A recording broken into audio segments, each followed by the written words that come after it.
we're counting down to Thursday's State of the Nation address, and we continue to build up then to that particular event. Tonight, we shift our focus to expectations from members of the Government of National Unity. Joining us from the ranks of the ANC is spokesperson Mahlengi Bhengu.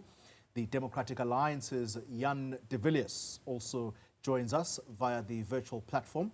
And we also have Brett Herron from the Good Party, Secretary General of that organization. To all of my guests, thank you very much for your time. Let me start in studio. Ms. Bhengu, let's talk about the ANC's expectations from the president. What is of utmost importance for you, or what issues stand out that have to be addressed by the president on Thursday? Thank you, Xoli, and greetings to my fellow panelists. For us as the ANC, we went and applauded the president when he delivered the State of the Nation address in 2025. And contained therein were several initiatives that, one, were meant to boost our effort at turning around the economy of our country, and of course making sure that the work we do internationally supports that vision. Yeah. One of the things that, of course, also a very strong spotlight was shown in the State of the Nation address in 2025 was challenges regarding our municipalities in South Africa. And that if we needed to fix service delivery and the stubborn challenges of in-migration and a number of other stubborn challenges that threaten the ability to meet the basic needs of the people of South Africa are averted or are addressed. And so it is our expectation that the president will give us a clear outline of progress that has been made in as far as that is concerned. You will know that the ANC early this year adopted its theme for 2026, which is fixing local government in order to meet basic needs of our people, turning around the economy. So much of our messages are really anchored around that in the work that we've been witnessing and supervising from ourselves as Luthuli House has been centered around that. All right. I apologize for rushing you, and I think you probably understand because we have little time. And so I'm going to press ahead to the other guests as well, who I'm also going to keep a time. Brett Herron, let's come to you. I'm not going to ask you a similar question. You are a fellow GNU partner. The leader of your party, Patricia de Lille, is in the tourism portfolio. We have lots of young people that are unemployed in South Africa. Has she done enough to absorb young people into that space? Because tourism is one of those sectors that can easily take in people, whether they are skilled or semi-skilled. Good evening, Xoli. Yes, look, the tourism sector is an important part of our economic growth plan, our new plan, the Growth and Inclusion Plan, GAIN. Recently, the President and the Minister celebrated the number of international visitors that South Africa experienced over the last 12 months. And obviously, the demand on the tourism sector spurs on employment opportunities in the sector. So I think that the Minister's worked really hard on building bridges with foreign countries and is focusing on access to South Africa in terms of direct flights in order to grow those numbers even more. And you are correct that the employment opportunities that lie within the tourism sector are something that we have to pursue. And I think the Minister has performed exceptionally well and has been extremely dedicated to the outcomes that can be achieved from growing the tourism sector, which includes youth employment. de Villiers, your fellow members of the Democratic Alliance hold some important portfolios in the cabinet. I'd like for you to address perhaps what stands out at the moment, and that is the pressure that's put on the Agriculture Minister to say he has been somewhat flat-footed in dealing with the foot-and-mouth disease issue. But what are some of your challenges from your vantage point, and perhaps successes, as Brett Herron has sought to highlight from his end? Yes, good evening, Xoli, and good evening to the viewers at home as well. I'll start with Minister John Steenhuisen, the Minister of Agriculture.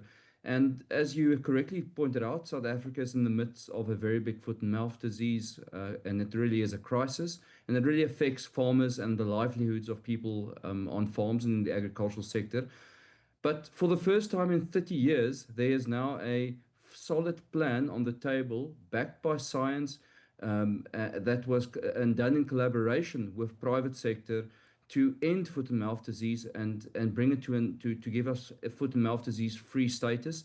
ARC, the Agricultural Research Council, has started producing the first vaccines in decades from South Africa.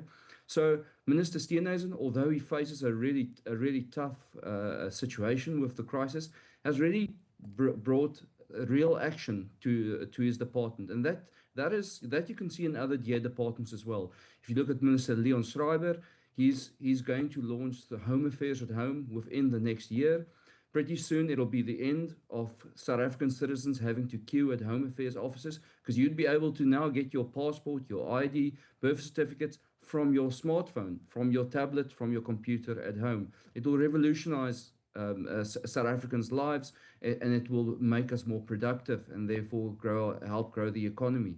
If you look at Minister Dean McPherson, he's working on ending all of these private leases with public works. The estimation is that he might save the state up to 6 billion rand in wasted leases that the state has entered into, and that will give him the opportunity to put that money back into the Department of Public Works and maintain and upgrade the buildings of the state, so that citizens can get better bang for their buck.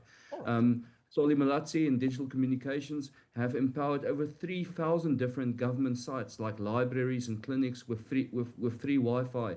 So Siwewe Garubi has put millions and millions of new books into schools and has prioritized reading and mathematics at school level. So GNU ministers are really doing their part to show the DA difference and to show that where we govern, we can bring a change. For the DA, the only thing which we will need to be measured with, and which is our highest priority, is to grow the economy so that we can see more jobs. South Africans need better opportunities, and you can only access better opportunities if you have a job. Ms. Bhengu, I wonder what your response is, particularly on the agricultural space. Jan talks about, for the first time, a vaccine is produced or is about to be produced in South Africa under a DA minister to deal with foot and mouth disease. I wonder what your response is to that, because there are those who say the DA is quick to take someone else's successes and make them look like their own. What are your successes? Well, I was actually hoping not even to venture into that kind of a discussion with my fellow colleague from the DA. I think he'll have to go and read the development of South Africa's agricultural policy. Successive ANC ministers, including in particular Thoko Didiza, the current Speaker of Parliament, you would read about policy directives that may be bearing fruit now. But the idea that, for the first time in 30 years, we're going to resolve the issue of foot and mouth disease that comes in different forms. We have agricultural economies that have been produced by this democracy, such as the Dr. Wandile Sihlobo, and a number of them that have actually proposed solutions, found solutions, and that is why we continue to have I wouldn't say a thriving agricultural industry, but a stable agricultural industry that seasonally comes across all manner of different diseases. But let me say this. Let's start there. Let me say this, though. Yes. Because what you can't do is apportion blame on the DA for quickly capitalizing on what they see as low-hanging fruit, simply No. because you've not been communicating? No, there is no blame that is apportioned on any party that joined government some 2 minutes ago and claims the work that has been done systematically over decades. And I don't really want to go into that space, Xoli. You know that rules of engagement is that it must be fair game, it must be a mature discussion. But I do believe that we're not going to allow a situation where a GNU partner, which when they publicize the work that are done by DA ministers, they don't use that word. Yeah, it's the first time I hear this. They would say a DA minister has done this. When we have one government in South Africa, that goes against the spirit of our constitutional democracy. Okay. All I'm saying, and this is a fact, we can come back and debate this with the spokesperson of the Democratic Alliance.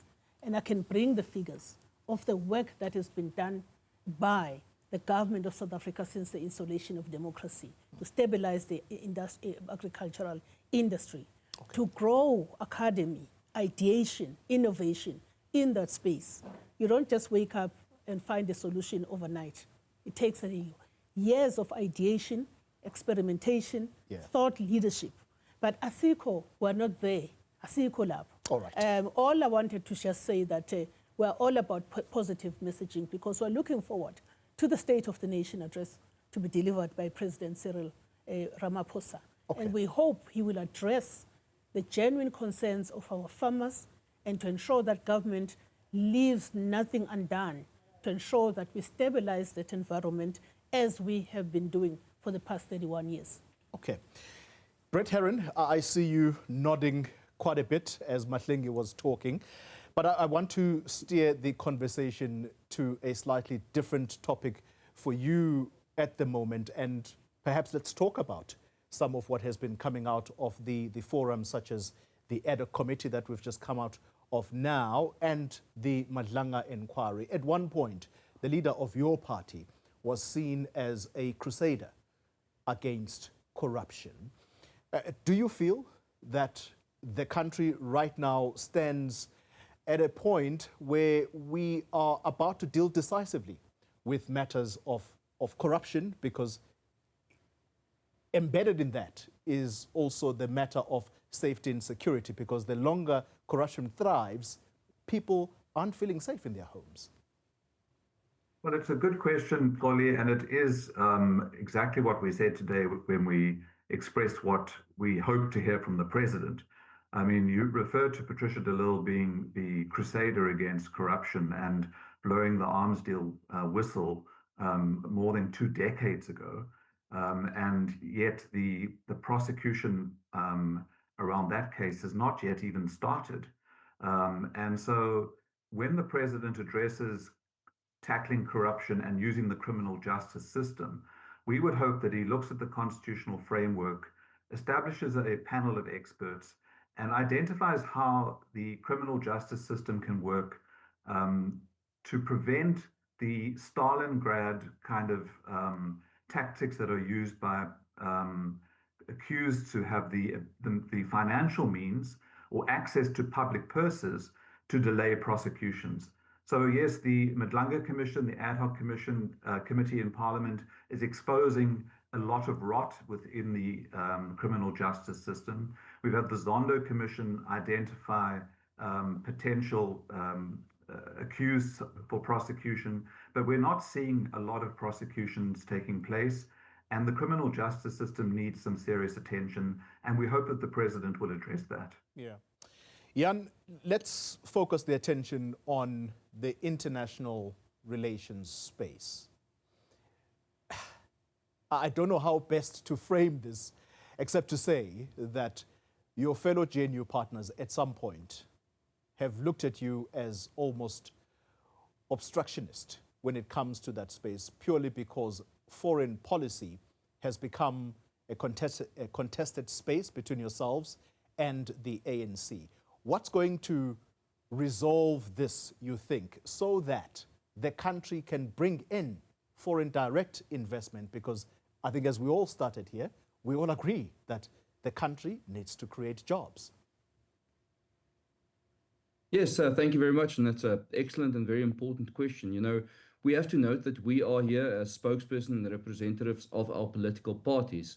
When it comes to the GNU and the struggles we've seen between our frustration as a GNU partner and the current foreign policy being implemented, it basically comes down to we feel that the ANC is using foreign affairs or DIRCO as an extension of ANC policy and not an extension of the Government of National Unity's. And I think the best way to describe this is South Africa is supposed to have non-aligned interests. That means that we are actually not supposed to get involved and choose sides in battles, in international battles, but that at all times we must choose policy positions and foreign policy positions that improves the lives of South Africans. The most important thing for us as government must be stabilizing, growing our economy and creating jobs. Now, you don't do that by picking fights with foreign actors, by choosing sides in battles or in wars, in situations where really we are supposed to be non-aligned. So the DA is just saying, if we want to act in the best interest of our economy, of our citizens, to make sure that we get as much investment, then we must be open to deal with all nations that want to trade and deal fairly with South Africa, so that we can bring in as much foreign money into this country, send as much of our goods out to other countries, so that we can stabilize and grow our economy. So this is a position which we feel has always been the position of the South African government. Yeah. And the ANC as a party is free to choose ideological stances and back certain foreign countries as a political party. But that is not the role of government. The South African government must be non-aligned, because that is in the best interest of South Africans. Ms. Bhengu, take politics out of foreign policy and have the country's national interests at heart. Is that something that you think? Yes, I really wonder if the spokesperson of the DA has read the South Africa's constitution that was adopted with the participation of the Democratic Alliance and the then Democratic Party, for those of us whose age recalls. This is a constitution that is loaded across the world. It has a Bill of Rights that are very clear about where South Africa stands on matters of justice, on matters of sovereignty, on matters the pursuit of peace across the world. It is founded on all the prescripts that gave rise to that constitution, such as the Freedom Charter. I know that our colleagues in the DA really may not like this word, Freedom Charter, but it's there, it's referred to. When in 1996, we are celebrating 30 years of the Freedom Charter today, this year, and all of those instruments influence what we now see in the country's constitution, in the Bill of Rights. When that constitution was adopted, South Africa committed to stand for progress, to stand for world justice, for peace, and to also stand with those that had gone through the experience that we underwent, almost 500 years of colonialism. Now, if you haven't really thoroughly internalized these instruments, including where we are signatories to various conventions and charters as part of the international law and the international rule of law, then you will not be able to understand the concept of non-alignment. You become non-aligned, but you stand with those that are oppressed. That is why the biggest tiff, it's not even tiff, the biggest area of contestation around the foreign policy of South Africa, not of the ANC. Our policies are far more rigorous than that, but our policies of the country are far more all-inclusive and all-embracing. All right. So I wanted to really just urge for a reference, a proper reference, because what I am hearing is that the DA only wants non-alignment. And we know that is not true. We know that the DA wants the power of multilaterals from the north, pursuit of colonialism, pursuit of imperialism, which is why we ask South Africans to help us defend, in fact, to lead the defense of our sovereignty at a time when it is threatened, partly because of the actions of groups such as the Democratic Alliance, AfriForum, Solidarity, to try and isolate South Africa for its stances in support of the people of Palestine and many other oppressed peoples across the world.